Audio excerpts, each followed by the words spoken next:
तो नमस्कार, आपका बहुत बहुत स्वागत है हमारे इस विशेष एपिसोड में, जहां पर आज हम एक ऐसे सनातनी भक्त से मिलने जा रहे हैं जिन्होंने अपनी ग्लैमरस दुनिया छोड़कर प्रभु की शरण ग्रहण की है। पूज्य श्री मधु मंगल दास प्रभु जी इस वक्त हमारे साथ हैं। महाराज जी, आपका बहुत बहुत स्वागत है। हम जानना चाहेंगे कि आप एक बहुत ही दर्शकों विख्यात बॉडी बिल्डर रहे हैं, कई सारी फिल्में इन्होंने की है, उसके बावजूद अचानक आपने जो ये टर्न लिया है, हालांकि कई लोग हैं जैसे विनोद खन्ना जी थे, वो भी संन्यास में चले गए थे, आपकी क्या कहानी है? आप कैसे आए फिल्मी दुनिया, ग्लैमर की दुनिया, बॉडी बिल्डिंग की दुनिया ये छोड़कर धर्म के क्षेत्र में? देखिए, ये जो दुनिया है ग्लैमर की और बॉडी बिल्डिंग की और चमक दमक रंगीन दुनिया, ये बाहर से तो बहुत ही अच्छा लगता है। इसकी चमक बाहर ज़्यादा ही है, लेकिन इसके भीतर बहुत खोखलापन है और कहीं ना कहीं बहुत ही निराशाजनक स्थिति है। तो जब हम इसके करीब गए तो मुझे ऐसा लगा कि यहाँ ज़्यादा देर रुकना कहीं ना कहीं नुकसान का सौदा है। और उसी समय भगवान कृपा से हमें एक भक्त मिले जो अमेरिकन थे। उनका नाम था उपेंद्र दास, अमेरिकन मूल के थे और हमारे पास रोज़ आते थे हमारे साथ में एक्सरसाइज करने के लिए। उनकी कुछ बातों से मैं प्रभावित था, लेकिन एक दिन ऐसा संयोग हुआ कि मैं मंदिर गया दर्शन के लिए और उस दिन से मंदिर का ही होके रह गया। तो इस प्रकार से परिवर्तन हुआ कि चमक दमक जरूर दुनिया को आकर्षित कर सकती है, लेकिन जो आंतरिक शांति है, जो मानसिक शांति है, जो प्रसन्नता है, आनंद है, वो चमक दमक रंगीन दुनिया ये नहीं प्रदान कर सकती। तो ये एक परिवर्तन का मुख्य कारण रहा।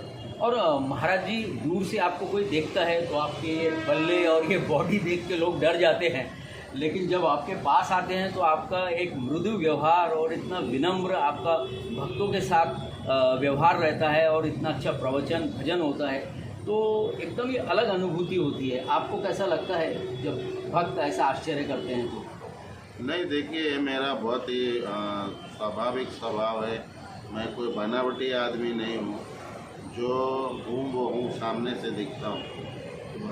एक और बात है जो आप कह रहे हैं कि बॉडी डोले सोले और बाइसेप्स वगैरह जो भी है, ये सच है कि एक समय में इंडिया में मैं नंबर 1 था बाइसेप में। मेरा जो आर्म्स का साइज था वो सबसे ज़्यादा था। कितना था?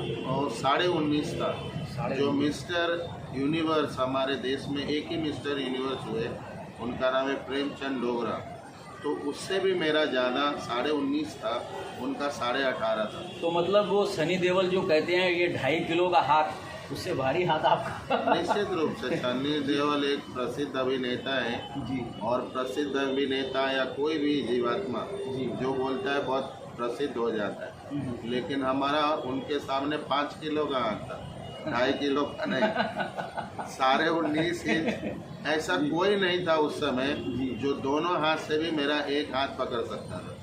इतनी बड़ी आर्म्स थी मेरी, क्योंकि मैं बहुत डेडिकेटेड था अपने स्पोर्ट्स के प्रति, अपने खेल के प्रति। अपने जो एम्बिशन था, हमारा एम्बिशन था कि मैं मिस्टर ओलंपिया बन जाऊंगा, जो कि दुनिया में सबसे बड़ा टाइटल होता है।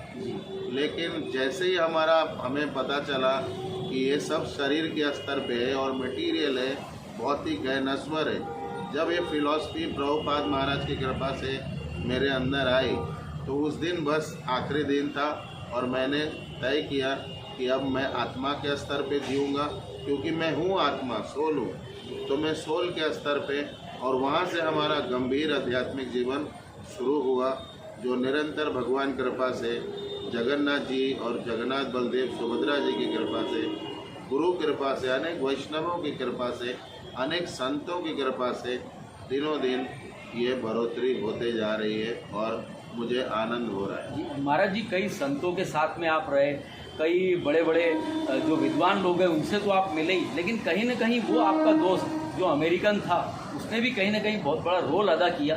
क्या अभी भी आपका उससे संबंध है? उससे फोन आते हैं? कुछ है? नहीं, हम लोगों का एक एक्सीडेंटल मुलाकात था। मैं भी मुंबई का सबसे प्रसिद्ध जिम का तलवरकर सांता क्रूज में, और मैं उस जिम में मैनेजर था। उसी जिम में वो एक्सीडेंटल, जब भी वो इंडिया आते थे तो उस जिम में आते थे, और हमारी मुलाकात उनसे वहाँ पे हुई थी, और एक दो महीने की दोस्ती थी, जान पहचान थी। बाद में फिर वो कहाँ किस प्रकार से प्रचार में है मुझे उनकी जानकारी नहीं है, और फिर हम कभी मिले भी नहीं। अच्छा महाराज जी, एक चीज़ और पूछना चाहेंगे कि जैसे आपने बताया कि इस्कॉन के माध्यम से आप लोग जुड़े और आज आपकी यात्रा कई वर्षों की यहाँ तक इतनी ऊंचाई पर पहुँच गए हैं कि पूरे शहर के लोग आपको जानते हैं। लेकिन सवाल ये उठता है कि जब इस्कॉन में यहाँ पर हर ओर हरे रामा हरे कृष्णा चल रहा है, ऐसे में भगवान श्री जगन्नाथ को आपने यहाँ आमंत्रित करके विराजमान किया, क्यों? देखिए, जगन्नाथ जी बहुत ही एक कृपालु विग्रह है। जो ये विग्रह है भगवान का, ये जो विग्रह है भगवान का, ये विरह स्वरूप का विग्रह है। भगवान जब प्रेम विरह में अपनी कथाओं को सुनते हैं तो उनकी आंखें बड़ी बड़ी हो जाती कि हमारे भक्त मुझे इस प्रकार से प्रेम करते। उनकी आंखें फटी फटी बड़ी बड़ी हो गई। वो प्रेम विरह में उनके हाथ ऐसे इस प्रकार से अंदर चले गए। तो ये जो विग्रह है भगवान का, ये प्रेम विरह का अद्भुत विग्रह है। भगवान बहुत कृपालु है, दीन बंधु है, लोगों को तुरंत कृपा करते हैं और सभी जीवों पर कृपा करते हैं, सभी को अपनाते हैं। तो एक प्रकार से ये एकदम ही कृपालु विग्रह है, एकदम ही दीन बंधु कृपा सिंधु विग्रह है।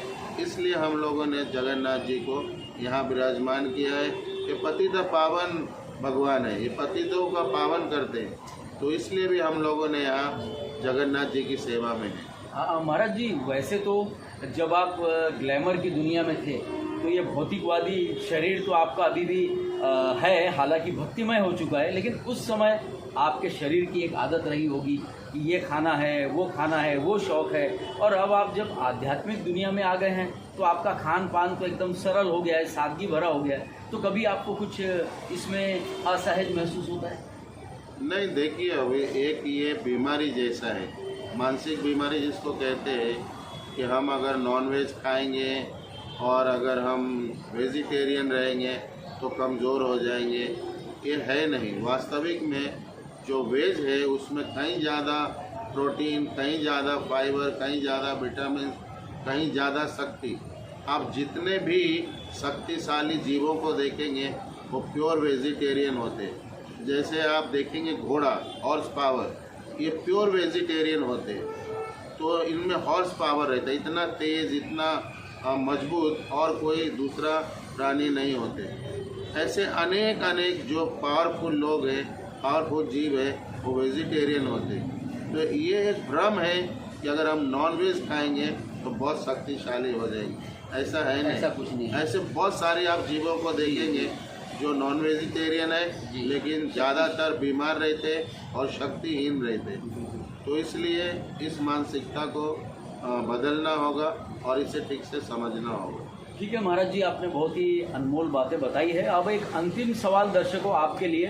हम महाराज जी ये देखते आए हैं कि आपका ये इतना सुंदर भव्य मंदिर कभी ईस्ट में किसी बिल्डिंग के छत पर चलता है, कभी वेस्ट में किसी छत पर चलता है, और महाराज जी स्वयं आप और यहाँ के भगवान जी इस प्रकार से अलग अलग छत पर विराजमान है। तो कहीं ना कहीं एक मंदिर की तो सख्त आवश्यकता है। क्या प्रशासनिक लेवल पर, राजनीतिक लेवल पर या और धनाढ्य लोगों ने कभी आपकी इस भावना को, इस प्रयास को कभी साथ देने का प्रयास नहीं किया? कब तक ये आखिर मंदिर बनेगा? देखिए, ये विडम्बना है। जगत के नाथ जगन्नाथ जी या तो भाड़े के स्थान में है, या आप जैसा कह रहे, कभी इस छत पे, कभी इस छत पे, या कभी किसी और झोपड़पट्टी में घूम रहे हैं। लोग यहाँ पे जितने भी नाम लूँ मैं कम है, जितने भी यहाँ पे बड़े बड़े नेता हैं, बड़े बड़े कॉरपोरेट है, बिल्डर है, धनाढ्य लोग हैं, ये सब यहाँ पे जगन्नाथ जी के कृपा लेने के लिए आते हैं कभी न कभी। और उनका कहीं ना कहीं एक शब्द आता है कि हाँ मैं करूँगा, कुछ करूँगा, लेकिन ये शब्द